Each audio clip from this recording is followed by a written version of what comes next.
shir ay xalay isugu yimaadeen dhammaan hay'adaha amniga dalka ayaa looga hadlay dhacdadii uu ku geeriyooday Allah u naxariisto xildhibaan Yuusuf Dirir Cabdi iyo darawalkiisa kuna dhaawacmeen askar ka tirsan ciidanka dawladda oo kala ahaa 6 askari oo ka tirsanaa ciidanka xoogga dalka iyo askari ka tirsanaa ciidanka booliiska Soomaaliyeed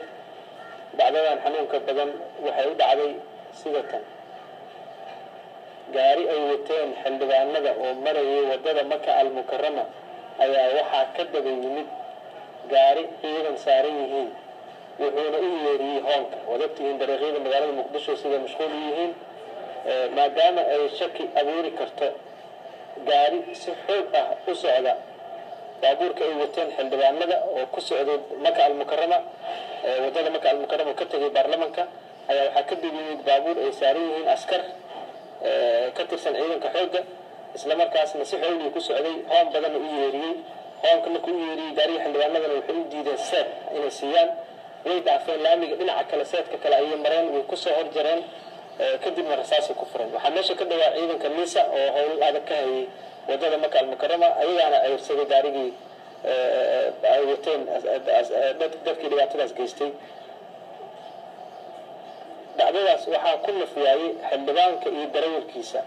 waxaana dhaawac ka soo gaaray mid ka mid ah ilaaladii xildhibaanka oo ka tirsan ciidanka booliiska iyo 6 ka tirsan ciidanka militariga oo ahaa ciidankii gaariga xabadda ku riday dhacdadan ma ahayn mid